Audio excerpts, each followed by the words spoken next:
আজকে তোমাদের সাথে বেশ একটা গুরুত্বপূর্ণ কথা শেয়ার করব, ঠিক আছে? তো তার জন্যই ওকে পাশে নিয়ে বসলাম। তোমরা সবাই বলছো নাটক নাটক নাটক, তো কতটা নাটক কতটা সত্যি সেটাই আজকে তোমাদেরকে বলবো, ঠিক আছে? তো তার আগে একটা গান তো পাও না তোমাদের, আর খুব সুন্দর একটা গান ভেবে রেখেছি যে এটা করব, এই গানটা তোমাদেরকে শোনাবো। আর ওকে সাথে বসিয়ে নিয়েছি, ওর ওর জন্য ওকেও ডেডিকেট করব, ঠিক আছে? চলো গানটা করি। এই গলা খারকিটা যখন আমি এমনি ওখানটায় বসে ভিডিও করি, কন্ট্রোভার্সি ভিডিও করি, এটাও কন্ট্রোভার্সি ভিডিও এটাও হচ্ছে, কিন্তু যেহেতু ও পাশে বসে তাই একটু ওই অন্যভাবে শুরু করলাম। তার জন্য গলা খারকিটা রাখলাম। मुझे अपने सिहाने पे थोड़ी सी जगह दे दो, मुझे नींद न आने की कोई तो वजह दे दो, हवा हूँ मैं लिपटने दो, मेरे कातिल मुझे जीने का हक तो दो, मुझको बरसात बना लो, एक लंबी रात बना लो, अपने जज्बात बना लो जाना। তোমার জন্য গাইলাম আর আমার ভিউয়ার্সদের জন্য গাইলাম। তো হ্যালো বন্ধুরা, কেমন আছো সবাই? আশা করছি তোমরা সবাই ভালো আছো।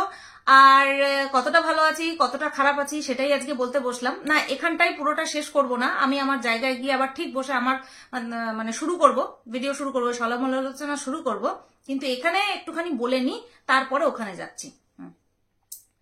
তো আমি যখন বিয়ে করেছিলাম আজ থেকে ওই প্রায় 12 বছর আগে, নভেম্বর আসলে পরেই 12 বছর হয়ে যাবে। এক যুগ, বাবা এক যুগ কাটাই দিলাম তোমার সাথে। হায় হায় হায়, কি অবস্থা! ইয়া মানা যায়? একটা বছর কাটাই দিলাম একটা মানুষের সাথে আমি, একটা যুগ কাটাই দিলাম। এইভাবে কারেকশন করে দিতে হবে, তোমরাও আমার যেমন ঠিক করো ও ঠিক করে। একটা যুগ কাটাই দিলাম একটা মানুষের সাথে, ভাবা যায় জাস্ট? তো যাই হোক, ভাবা যায় কি না যায় সেটা পরে বলছি, পরে নিজে ভেবে নেবো আর কি। তো যেই দিন আমরা 7 পাক ঘুরছিলাম, মনে পড়তে আছে না? ওই 7টা পাক ঘুরছিলাম তো, ঠিক গুনছো? ভিডিওতে রয়েছে 7টা পাক। তো যাই হোক, 7 পাকে যেদিন ঘুরছিলাম, আর কইও না, সেই যে খই দেয় না আগুনে, সে তো লজের মধ্যে তো ওই না, দাঁড়াও কইতে দাও, লজের মধ্যে তো ভেতরে আগুন জ্বালাইতে দেয় নাই, যজ্ঞ করতে দেয় নাই, ঠিক আছে? তো আমরা ছাদে গেছিলাম গা। ছাদে যাওয়ার পরে এবার তো কি ঠান্ডা, নভেম্বরে যদিও ঘরের ভেতরে ঠান্ডা লাগছিল না, বাইরে কিন্তু ভালো ঠান্ডা লাগছিল।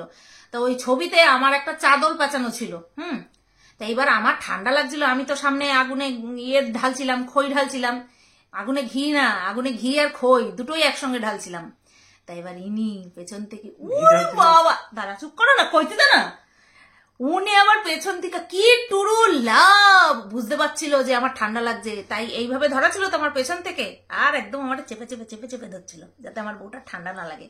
ওইসব কথা বাদ, এসব রোমান্সের কথা বাদ। যেই 7 পাকে যখন ঘুরছিলাম, আবার হাতের উপরে হাত দিয়া পণ্ডিতের দিকে আমরা দুইজনই তাকায় রয়েছি, একটাও ভুল মন্ত্র যেন উচ্চারণ না করে, কইলেই কম হ্যাঁ এখানটায় ভুল হয়ে গেছে, সারা জিন্দগি ভুলে চলে যাবে।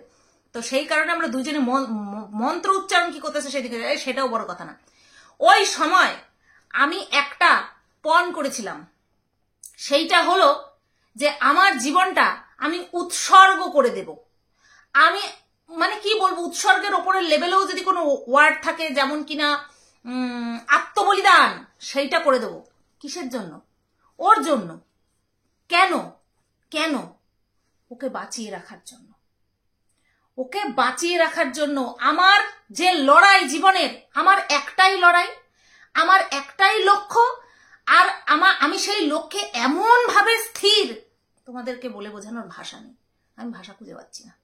মানে আমার একটাই গন্তব্যস্থল, সেটা হচ্ছে ওকে বাঁচিয়ে রাখা।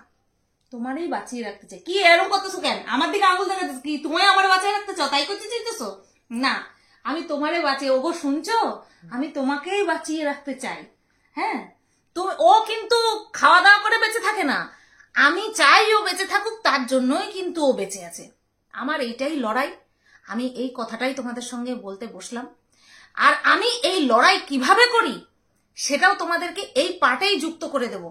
আজকে বলেছিলাম ওকে সকালবেলা যে দেখো আমি কিভাবে লড়াই করি, একটুখানি ক্যামেরা করে দাও, আমি আমার দর্শকদেরকে দেখাবো।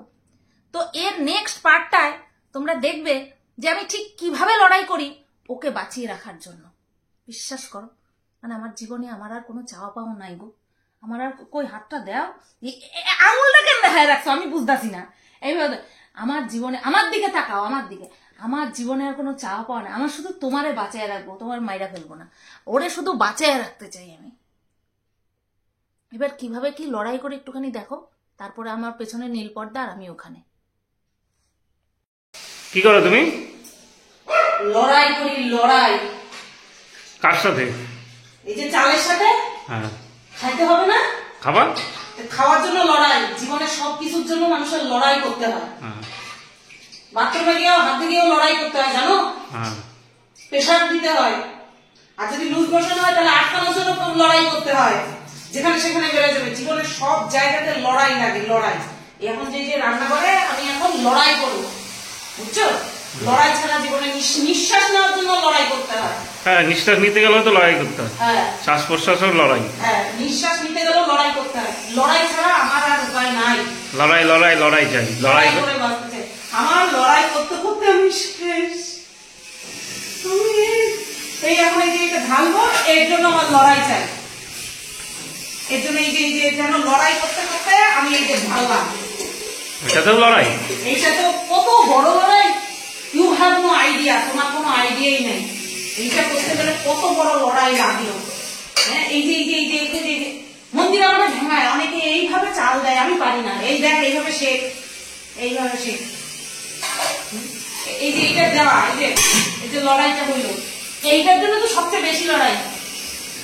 এই দেখো গায়ে কতখানি শক্তি আমার গেল, লড়াই। দেখো এবার হচ্ছে যে আগুন নিয়ে লড়াই। কি বুঝবা তুমি? এই যে ধরলো না একবারে, এবার পরবর্তী লড়াইয়ে যাই। তুমি তাহলে যে চান করতে যাও, লড়াই করতে যাও, জলের সঙ্গে লড়াই করে আসো। আচ্ছা, হাজবেন্ডের সঙ্গে যতটুকু কথা বলার, তাকে নিয়ে যতটুকু কথা বলার, আমি কিভাবে লড়াই করছি ওকে একমাত্র ওকে বাঁচিয়ে রাখার জন্য, ওকে সুস্থ রাখার জন্য কিভাবে লড়াই করছি সেটা তোমাদেরকে বলেই দিলাম, দেখিয়েই দিলাম, যে ডাইরেক্ট দেখিয়েই দিলাম। ঠিক আছে, তো এইবার চলে আসি সমালোচনা করতে। এতক্ষণ সমালোচনা করছিলাম, এখন সমালোচনা করতে আসলাম। ঠিক আছে বাবা, বাংলাটা ঠিক আসে না দাদা, আমার ছেলের বাংলাটা ঠিক আসে না। না না, পুরোপুরি আসে। সমালোচনা, সমালোচনা ঠিক বললাম তো? মানে উল্টাপাল্টা বলতে বলতে এখন ঠিকটা বলে সন্দেহ হচ্ছে, ঠিক বললাম তো? তো যাই হোক, গত পরশুদিন মন্দিরা একটা ভিডিও করেছে, সেই বিষয়টা নিয়ে আমার কিছু বক্তব্য রয়েছে। বলতেই তো পারি না? বলতে পারি তো, যেখানটায় আমার নাম এসেছে, আমার সোনা বোন আমার নাম নিয়েছে, সেখানটায় আমার কিছু অনেক বড় বক্তব্য তো থাকতেই পারে। আর আরো একটা বিষয় বলবো, যেটা কিনা বৌরানীকে নিয়ে। বৌরানীকে নিয়েও আমি কিছু কথা বলবো। তো প্রথমে মন্দিরাকে কিছু কথা বলবো। সেটা হলো, আমি তো একটা ভিডিও করেছিলাম যে তুই কেন আমাকে অন্যের পয়সায় খাওয়ালি লাল লাল খাসির ঝোল, তোর নিজের খাওয়ার ঠিক ঠিকানা নেই, তুই কেন অন্যের পয়সায় আমাকে লাল ঝোল খাওয়াতে গেলি খাসির। তো তারপরে আমরা এত উত্তর চেয়েছি আমরা সবাই, যে মন্দিরা উত্তর দিতে বাধ্য হয়েছে। তো সেখানে মন্দিরা কোনো একজন মানুষের কথা বলেছে, এবং আমরা সবাই বুঝতে পেরেছি যে কোনো মানুষকেই ও অন্নপূর্ণা দেবীর আসনে বসিয়েছে, যেখানে কিনা আমার ঘোরতর আপত্তি রয়েছে। কেন? এবার কেন আপত্তি রয়েছে সেটা কারণ হলো, আমাদের কাছে দেব দেবীর যে আমাদের কাছে যে একটা প্রতিমূর্তি, তাদের যে একটা ইমেজ বলতে পারো, সেখানটায় ভগবান হচ্ছে দয়াবান। দেব দেবী বলো, দয়াবান, দয়াবতী। তারা কখনো মানুষের অমঙ্গল কামনা তো করতেই পারে না। হ্যাঁ, কর্মফল সেটা সবাইকেই ভোগ করতে হয়, সেটা সুকর্মের সুফল আর কুকর্মের কুফল। তো সেখানে ওই কর্মফল দাতা হচ্ছে শনিদেব, তাই না? তো এবার সব দেবতাই কিন্তু মানুষের ভালোই চান, কখনো ক্ষতি চান না।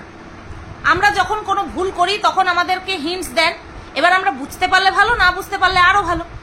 তো এবার এই কথাগুলো এই কারণেই বলছি, এই কথাগুলো তোমাদের প্রত্যেকের জানা। আমি নতুন করে কেন আওড়াচ্ছি, কারণ আমি যে মন্দিরার এই কথাটাতে আপত্তি জানাচ্ছি, ঘোরতর আপত্তি জানাচ্ছি, তার পেছনে লজিকটা দেওয়ার জন্য এই পুরনো কথা, তোমাদের সবার জানা কথা আমি আওড়াচ্ছি। সবাই কি জানে? না না, কিছু মানুষ তো নিজেকেই ভগবান মনে করে, তো তাদের কথা আমি বলছি না, তারা আলাদা জগতের মানুষ। তো আমি মন্দিরাকে বলছি যে মানুষ, আমি জানি না কার কথা বলছে, আমার কোনো আইডিয়া নেই, কারণ একটা দেবীর সঙ্গে তুলনা করেছে, তো সেই কারণে অরিজিনাল নাম যখন নেয়নি আমি জানি না কে কার কথা বলেছে। তো এবার যার কথাই বলেছে তাকে কেন অন্নপূর্ণা দেবী বলে সম্বোধন করলো? কারণ সে নাকি, মানে যার কথা বলা হয়েছে সে নাকি, আমি তিনি তো কখনোই বলবো না, কারণ যা তার ক্যারেক্টারের কথা শুনলাম, তারপরে তাকে তিনি বলে সম্বোধন করে ওই আপনি বাক্যটার, আপনি শব্দটার বা সম্বোধন সূচক বাক্যটা, শব্দ, হ্যাঁ সম্বোধন সূচক শব্দ, ওয়াও, এই শব্দটার আমি অপমান করতে পারবো না। তো সেই কারণে বলছি যে সে যার কথা বলেছে তার এমন ক্যারেক্টার আমাদের সামনে তুলে ধরেছে যে তারপরে তাকে আর তিনি বলার অপেক্ষাই রাখে না। তো সে নাকি মন্দিরার চ্যানেল ফিরিয়ে দিয়েছিল, মন্দিরার কথা অনুযায়ী মন্দিরার চ্যানেলের কিছু একটা হয়েছিল, সেটা ঠিক করে দিয়েছিল। আচ্ছা, তারপরে মন্দিরা কি বলল, তার জন্য সপরিবারে ওরা সেই ব্যক্তিকে ধন্যবাদ জানিয়েছিল। ঠিক আছে, এইবার ধন্যবাদ জানিয়েছিল, ধন্যবাদ জানানোর পরে এখন কথা হচ্ছে সেই বিষয়টা নিয়েই খোটা দেওয়া হচ্ছে, মন্দিরাকে খোটা দেওয়া হচ্ছে যে সেই দিন সেই উপকারটা যদি সেই ব্যক্তি না করতো মন্দিরাকে, তাহলে মন্দিরা আজকে করে খেতে পারতো না। হ্যাঁ, করে খেতে পারতো না, ভাতই জুটতো না, ভাতই জুটতো না, কারণ অন্নপূর্ণা দেবী, কারণ অন্ন নিয়ে কথা বলছে, তাই ভাতই জুটতো না মন্দিরার। এরকমই একটা কথা যে সেই উপকারী ব্যক্তি বলেছে। আমি মনে করি কোনো মানুষ যখন কারোর খাওয়ার ক্রেডিট নিজে নেয়, তাকে আমি মানুষের পর্যায়ে ফেলি না, দেবীর পর্যায়ে তো বহুত দূর কি বাত। আমি এটা আজকের থেকে না, বহুদিন ধরে বলছি যে আমরা নিমিত্ত মাত্র, ভগবান আমাদের মাধ্যমে কারোর মুখের অন্ন বা কারোর পেট ভরার দায়িত্ব আমাদের কাছে তুলে দেন। তার মানে এই না আমরা খাওয়াচ্ছি, যে যার ভাগ্যে খায়, এর থেকে বড় সত্যি আর নেই। বলে না দানে দানে পে লিখা হ্যায় খানে ওয়ালে কা নাম, এরকমও হয় মানুষের। সব কিছু গুছিয়ে রান্না করলাম, এমন পরিস্থিতি আসলো মুখ মানে পাতের সামনে ভাত ফেলে রেখে চলে যেতে হয়, এরকম এমার্জেন্সি মানুষের চলে আসে। সুতরাং যে বড়াই করে যে আমার পয়সায় খাচ্ছিস বা আমার জন্য খাচ্ছিস, আমি তোকে খাওয়াচ্ছি, তার মতন অমানুষ আর কেউ হতে পারে না। তো যে মানুষের পর্যায়েই পড়ে না, তাকে কেন অন্নপূর্ণা দেবী বলে সম্বোধন করলো? এই কারণে মন্দিরের উপর আমার রাগ। যার চরিত্র নিয়ে তুই বর্ণনা করছিস, জানি না সে কে, বাট যার চরিত্র নিয়ে যে বর্ণনা করছিস তুই, সে তো মানুষের পর্যায়েই পড়ে না। যে কিনা তোকে, তুই ফেমাস হয়ে যাবি তার জন্য তোকে অফ ডেটে যেতে বলেছে। এত কিছু হয়ে যাওয়ার পরেও আমি তো মনে করব তোর দোষও কম কিছু না, যে তোকে একটা সময়ে এরকম ভাবে অপমান করেছে, একদম ডিরেক্ট অপমান করেছে, তারপরে যখন তোর বাড়িতে আসতে চেয়েছে, তুই অপমান করে নয়, তুই তাকে ডাইরেক্ট বলে দিতে পারতিস যে না না গো, আসতে হবে না, আসতে হবে না, কোনো রকম কোনো বাহানা নেই যে আমার এই প্রবলেম, আমি বাড়ি থাকছি না বা আমি অসুস্থ, এরকম কোনো বাহানা নয়, ডাইরেক্ট বলে দিতে হতো না তোমার আসতে হবে না। কারণ যে মানুষকে অপমান করে সে অপমানিত হওয়াটা ডিজার্ভ করে। ঠিক আছে, তো দোষ তো তোর কম কিছু নেই। আর এবার আসি খোঁচা মারা। মন্দিরা বলছে হ্যাঁ আমি একটুখানি খোঁচা মেরেছিলাম। আমি মন্দিরাকে, কন্ট্রোভার্সি ক্রিয়েটারদের কথা ছেড়ে দাও, কন্ট্রোভার্সি ক্রিয়েটারদের কাজই হলো অন্যকে নিয়ে বলা, খোঁচা দেওয়া, সাপোর্ট করা, ঠিক আছে, রিভিল করা, ফেস রিভিল করা অরিজিনাল, এগুলো কন্ট্রোভার্সি ক্রিয়েটারদের কাজ। বাট মন্দিরাকে সব ব্লগার, সমস্ত ব্লগার, আমাদের এই কমিউনিটিতে যে সমস্ত ব্লগার আছে, মানে আমরা যাদেরকে নিয়ে কথা বলি, প্রায় সমস্ত ব্লগার মন্দিরাকে, মানে কি বলবো, প্রত্যেক মাসে মনে হয় খোঁচা মেরেছে। কখনো পরকীয়া কথাটা ইউজ করে মন্দিরাকে খোঁচা মেরেছে, কখনো ডাইরেক্ট ছবি ব্যবহার করে মন্দিরার নাম নিয়ে ছি ছি ছি, তোমার থেকে এটা আশা করিনি, তুমি আমাদের ইন্সপিরেশন ছিলে, কিন্তু এই কাজে তোমাকে সমর্থন করি না, সমর্থন না করা আর অন ক্যামেরাতে তার উপকারের উপকারিত্ব ভুলে গিয়ে তাকে ওইভাবে অপমান করা, মানে সবাই করেছে। তো সবচেয়ে বেশি কেউ যদি খোঁচা খেয়ে থাকে সেটা একমাত্র মন্দিরা। তো এইবার মন্দিরা যদি একটা খোঁচা কাউকে দিয়ে থাকে, তার পরিবর্তে সে যদি মানে নিজেকে ওই বলে না মানে আরে অন্নদাতা হিসেবে সে যদি নিজেকে এখন প্রিটেন্ড করতে চায়, তাহলে তার থেকে বড় মানুষ তো আর কেউ না, তাই না? এবার যেই করেছে সে চরম অমানুষের মতন কাজ করেছে, পরিষ্কার কথা। আর তাকে ওই অন্নপূর্ণা দেবী বলাতে আমার ঘোর আপত্তি, ঘোর আপত্তি। আর এই রকম মানুষের কাছ থেকে সবারই দূরে থাকা উচিত, প্রত্যেকের দূরে থাকা উচিত, যারা কিনা খাওয়ার খোটা দেয়। তো যাই হোক, এইবার আসি বৌরানীর একটা কথা। বৌরানীকে নিয়ে একটা কথা উঠছে যে বৌরানীকেও নাকি একসময় এনআরআই মানে প্রবাসী বাঙালি হেল্প করেছিল। এবং সেই হেল্পটা শুধুমাত্র গিফটে সীমাবদ্ধ থাকেনি, সেটা টাকাতেও, নগদ টাকাতেও পৌঁছে গেছিল। এবার আমি শুধু ভাবি যে এক জায়গায় কাজ করতে আসা, সেখানটার থেকে ভিউয়ার্সরা ভিউজ দিচ্ছে, তারপরে মানুষের কাছ থেকে টাকা নেওয়া কোনো প্রয়োজন ছাড়া শুধু দারিদ্রতা দেখিয়ে, আমার কি বলবো, এটা একটুখানি আমার কেমন কেমন লাগে। এখন যেহেতু আমি মানুষের কাছে আর্থিক সাহায্য চেয়েছিলাম, সেই বিষয়টা সম্পূর্ণ কিন্তু আলাদা ছিল, আমার বিষয়টা কিন্তু সম্পূর্ণ আলাদা ছিল। আমি কিন্তু আমার এরকম অভাব দারিদ্রতা আমার জীবনে কোনোদিনও ছিল না, বা ভগবানের কাছে প্রার্থনা করি যেন কোনোদিনও এইরকম দিন না আসে, যেন দেখতে না হয় যে খাওয়া পড়ার অভাব হয়ে যায়, এই দিনটা যেন না আসে, ব্যাস তাহলেই হবে। তো এই যে অর্থ নেওয়া একটা কারণ থাকে, আর্থিক সাহায্য চাই, সেই বিষয়টা আলাদা। কিন্তু তারপরেও তো মানুষে আমার নামে অভিযোগ করেছে, মানে আমাকে যে টাকা দিয়েছে সেই রিসিপ্ট কপি নিয়ে জমা দিয়েছে থানায়। জানি না কোন সুবাদে জমা দিয়েছিল, কারণ আমি তো কাউকে পার্সোনালি চাইনি, কারোর কাছ থেকে পার্সোনালি নিও নি। আমার যা ছিল সব সোশ্যাল ছিল, আমি কারোর কাছ থেকে পার্সোনালি চাইনি। হ্যাঁ, কেউ কেউ আমাকে জিজ্ঞেস করেছে যে আমার তো ফোনপে নেই, আমি যদি গুগল পেতে দিই তার একটা ব্যবস্থা করো। ওই সময়ে আমার গুগল পে খোলা হয়েছিল, অ্যাকাউন্ট খোলা হয়েছিল।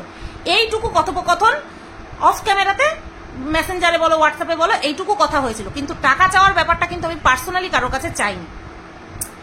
এইবারে যে বৌরানী, হ্যাঁ টাকা একখানা নিয়েছিল, একটা অঙ্কের টাকা নিয়েছিল, বৌরানী কিন্তু প্রথমে নিতে চায়নি টাকাটা। আর এই কথাটা কিন্তু আমার কোনো গোপন সূত্র মারফত নয়, খোদ বৌরানীর কাছ থেকেই কিন্তু আমি শুনেছিলাম। ঠিক আছে, আমাকে বলেছিল যে টাকাটা কিন্তু বৌরানী ডাইরেক্ট নিতে চায়নি বা সাহায্যার্থে নিতে চায়নি। দেখো, কাউকে গিফট দেওয়া সেই ব্যাপারটা কিন্তু পুরো আলাদা, নগদ টাকা দেওয়ার বিষয়টা কিন্তু সম্পূর্ণ আলাদা হয়। তো বৌরানী নিজে থেকে নিতে চায়নি। তখন যে আর কি টাকাটা দিয়েছিল উনি বলেছিলেন যে ধার হিসেবে দিচ্ছি, ঠিক আছে, বা বৌরানীরা বলেছিল নিলে ধার হিসেবে নিতে পারি। তো এইরকমই একটা কথোপকথন হয়েছিল। এইবার এই যে আর কি টাকাটা দিয়ে হেল্প করেছিল, তার একটা ইতিহাস রয়েছে, যেই ইতিহাসের প্রভাব আমার উপরে প্রচন্ড পরিমাণে পড়েছে।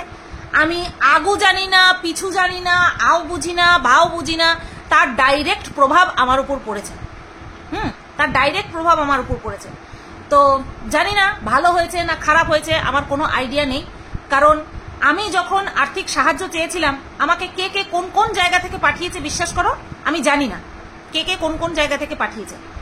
আমি কারোর কাছ থেকে পার্সোনালি চাইনি, এইটুকু আমি একদম কি বলবো গ্যারান্টি দিয়ে লিখে দিতে পারি, স্ট্যাম্প পেপারে সই করে দিতে পারি। তো তারপরেও মানুষ আমার পাশে থেকেছে, পয়সা দিয়ে হেল্প করেছে, তার জন্য তো মানে কি বলবো, চিরকাল আভারী থাকবো, চিরকাল কৃতজ্ঞ থাকবো। 1 টাকা দিয়ে যে কিমা দিদি হেল্প করেছে, তারপরে আমাদের বেচু দাদা হেল্প করেছে, তার জন্য তাদেরকেও বলে না বিন্দু বিন্দু দিয়ে সিন্ধু হয়। তো ওই সময়টাতে আমি উতরে গেছি, তাদের জন্যই উতরে গেছি। কিন্তু এই যে পার্সোনালি টাকা নিলে পরে এই বিষয়টা যে কত দূর যেতে পারে, এটা কিন্তু বোঝা উচিত। হ্যাঁ, বোঝা উচিত। পার্সোনালি তুমি গিফট নাও, মানুষে গিফট দিই, তুমি গিফট দাও মানুষকে, সেই ব্যাপারটা সম্পূর্ণ আলাদা। কিন্তু পার্সোনালি টাকা নেওয়া আমার মনে হয় না এটা উচিত, উচিত বলে মনে হয় না। তো যাই হোক, বৌরানী সম্পর্কে এইটুকু কথাই বলবো। আর বৌরানীর যা মানে আচার আচরণ দেখেছি, তাতে করে একটা বলে না সামাজিকতা মেনটেন করা, লৌকিকতা মেনটেন করার মতন প্রচুর ক্ষমতা ওর মধ্যে রয়েছে, যেটা কিনা সমাজে চলার জন্য এনাফ। তারপরে সে ভালো কি খারাপ সেটা বিচার করার দায় আমাদের নয়, তাই না? আমাদের নয়। সে তার পরিবারকে নিয়ে একসাথে আছে, এটাই তো যথেষ্ট। শাশুড়িকে নিয়ে দিব্য আছে, এর থেকে সে ভালো কি খারাপ আমাদের তো যাচাই করার প্রয়োজন পড়ে না। নিশ্চয়ই ভালো বলেই তো শাশুড়ি ছোট বাড়ির ছোট বউয়ের কাছ থেকে ফিরে এসে আবার বড় বউয়ের কাছেই আশ্রয় নিয়েছে। ভালো না হলে তো আর পারতো না, তাই না? তো তুলনামূলক বৌরানী কিন্তু যথেষ্ট ভালো। আর বৌরানীর হাজব্যান্ডের কথা তো তুলনা হয় না, আমি বারবার বলেছি। ওই ছেলেটা খুব ভালো, সহজ সরল মনের, খুব তাড়াতাড়ি আপন করে নিতে পারে মানুষকে, খুব ভালো। ওর নামে কোনো সময় আমার খারাপ চিন্তাধারা আসেও না, আসেই না যে ও খারাপ হতে পারে, আমার চিন্তাধারার মধ্যেই আসে না এটা। তো যাই হোক, আজকের ভিডিওটা আমি এই পর্যন্তই রাখলাম। যাকে তাকে দেবীর আসনে বসাস না, বুঝলি? যাকে তাকে দেবীর যে কিনা মানুষই হতে পারলো না, তাকে দেবীর আসনে বসাচ্ছিস। চলো, ভিডিওটা এই পর্যন্তই রাখলাম। আর আমার লড়াইয়ের কাহিনী, আমার বরকে বাঁচিয়ে রাখার লড়াই তোমাদের কেমন লাগলো, গল্পটা কেমন লাগলো অবশ্যই কিন্তু কমেন্ট করো। এটা কিন্তু কোনো গল্প না, গল্প হলেও সত্যি, সব সত্যি কথা বলেছি, ঠিক আছে? চলো, টাটা, সবাই ভালো থেকো, সুস্থ থেকো।